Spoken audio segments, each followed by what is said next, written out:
Today, I want to help you understand how you can prepare your home or a home for a short-term rental. Have you ever wanted to take your current home or an existing home, maybe it's a friend's home, a relative's home, and turn it into a short-term rental, but you don't know where to begin? It's a great question. Many people have been in the same boat, but preparing your home for a short-term rental takes a little know-how, and we're going to cover it all.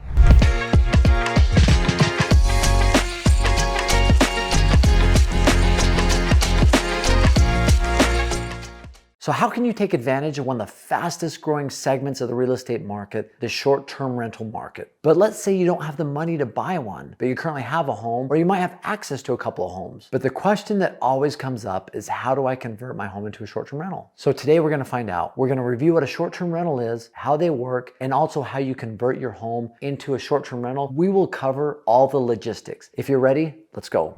So what is a short-term rental? Now, we've talked about this in a lot of different episodes. It's a segment of real estate that I really love, but easily put, a short-term rental is a rental that you rent out for a short period of time, anywhere from 2 to 8 or 9 days, right? And anywhere in between there. It's usually in a highly desirable area, whether it's in a vacation area, a vacation rental, or it's in a popular city, or it's a very unique structure or house, right? There's been a lot of really cool short-term rentals out there. I've mentioned one in a previous episode about a home that looks like a dog. It was built to where it looks like a dog. There's one that's built out of a grain silo. There's box cars that are converted into short-term rentals. So anything can be a short-term rental. It's all about the experience somebody wants to have when they're staying somewhere or traveling somewhere, and the place they stay is going to provide a type of experience that they might not get anywhere else. Now, short-term rentals are a big deal for that main word that I just talked about, experience. There's an awesome book written many years ago called The Experience Economy. The author of this book talked about the economies that we've gone through in our lives. We've gone through the commodity economy, we've gone through the goods economy, we've gone through the service economy, but currently we're living in the experience economy. People want an experience, and it's no different when it comes to travel. When you go somewhere, you want to stay somewhere that's going to provide you and your family the best experience. Now, staying in a hotel or camping, those can be great experiences, but when you go somewhere and you stay at a certain place and it has amenities that you might not have before, that's going to create experience for you and your family that you might not ever have anywhere else. Just recently, for this Thanksgiving, my family and I, we went to the Smoky Mountains. I had been there before, but my family hadn't. So we decided, and it was probably about 9 months ago, I rented a very unique Airbnb that was in an area that was very foresty. It was awesome. It was an A-frame. It had a hot tub. It had another tiny home associated with it. Downstairs, it had a theater room and a playroom area. It was awesome. As a family, we experienced something we might never experience before on a holiday that we had together. And that's the goal, right? That's the goal of a short-term rental, is to provide an experience for a family that they're not going to forget.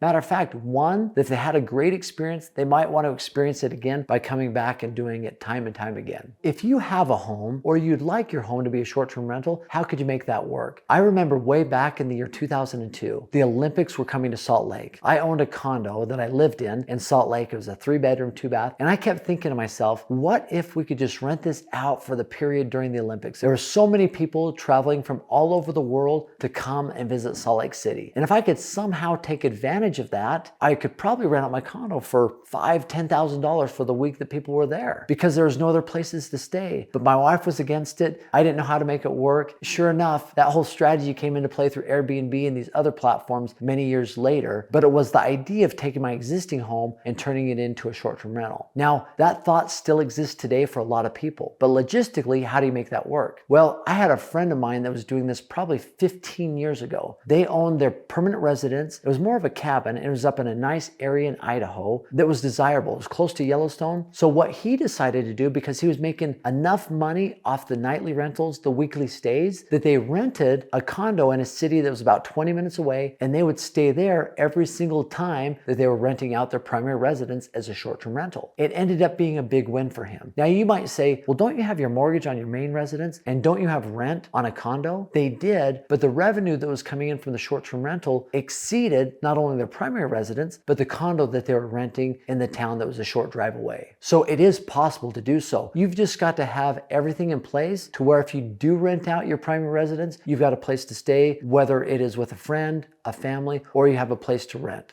Now, what limitations might you face with short-term rentals? One important thing to note when it does come to short-term rentals is the area you live in might have rules specific for or against short-term rentals. There might be limitations on how long the stay can be. There might even be areas and developments that don't even allow that. You need to understand the limitations associated with the area that your residence is at if you can't even do short-term rentals and what rules apply to that. So how do you prepare your home for a short-term rental? Number one, you've got to think like the guest. What does the guest want? If they are coming for an experience, what do they want to experience? Number one, they're on vacation. They're visiting somewhere. They've got to have good internet. They've got to have comfy beds. A lot of times they want to be able to relax and indulge. So a hot tub is always a good thing to have. And they're looking for nice things. They want the pots and the pans. They want everything to work. They want to have nice things when they stay at the residence, when they stay at the short-term rental. Obviously, you've got to set the home up for staging, right? Some of the most amazing places I've stayed have had amazing pictures. That's really what's attracted me to them. So staging your home and getting a professional photographer is going to make all the difference. I promise you, the pictures that people see on Airbnb or Vrbo or other sites, that is what's going to attract them to want to stay at your place. Professional photography is a big deal when it comes to staging your home for a short-term rental. And number three, you've got to start posting them on those sites, Airbnb, Vrbo. You might even have your own Instagram page or Facebook page for the place that you're staying. Now, one thing that I'll add to all of this when it comes to getting your home prepared for a place that people want to stay at is finding something that's unique, that if they go to your home, it might be something that they talk about time and time again. So about a year ago, I started researching the most unique things that people loved at Airbnbs, at short-term rentals. And it was interesting. And I've gone to many Airbnbs myself, and I've thought about what is it that I loved about this place that was so unique that I remember. For one, I remember with the research I did that somebody had talked about they had a hot dog cooker inside their home, like the ones you see at a convenience store, right? The little rollers that have hot dogs on them. Whenever they wanted, they could grab a fresh hot dog. It was something that seemed silly, but a lot of people had commented on that. Now, whether it's a really nice coffee maker or something unique that really stands out, you can do a lot of research on that and find out what unique thing you could add to that home that's going to provide that experience where people talk about it time and time again. So finally, what strategies can you utilize to take advantage of this? Number one, you could use your existing home, right? One thing I have in all of the short-term rentals that I own is an owner's closet. That's where I can put things. Now, if you use your own home, obviously, you're going to want to take the things that are most precious to you and your family and put those in an area that can be locked up so people can't get to them. You don't want to leave things out that could potentially be broken or destroyed. So having an owner's closet is important. A strategy that's really important, I've talked about it before, that's something that can be utilized is Airbnb arbitrage. If you don't want to utilize your own home, you could go and get a long-term rental on another residence or an apartment building or a condo, townhome. And with that long-term rental, you've got to make sure that they do allow for short-term stays and you can turn that long-term rental into a short-term rental. Why would a landlord allow you to do that? Why would they even think about that? Well, number one, chances are you're going to be making your payments every month, right? You're going to be bringing in enough revenue from the short-term stays to pay for the long-term rental. You're also going to be able to tell the landlord that you're going to be cleaning that apartment probably 3 or 4 times a month, maybe more, really deep clean so it looks really nice. You're going to have nice furniture in there. And so chances are, why wouldn't they want that in their home? Another strategy is purchasing a second home. Maybe it's an area that you really love or like or want to visit. An individual that I met not too long ago, they live in Minnesota and they have a second home in the lake areas in northern Minnesota, but it has turned out to be a booming short-term rental market. It's their second home, but now it's become something that they actually rent out far more than they visit themselves, and it's been a very lucrative situation. So owning a second home and renting it out short-term when you're not staying there is also a really good strategy to take advantage of the short-term rental boom that's happening in real estate right now. Now, these are some strategies, these are some ideas that I have that have worked really well for me. I would love to hear your feedback. I'd love to engage in a dialogue. Comment below and I'll respond to you. As always, I have my free training, aaronsfreetraining.com. It's on the link below.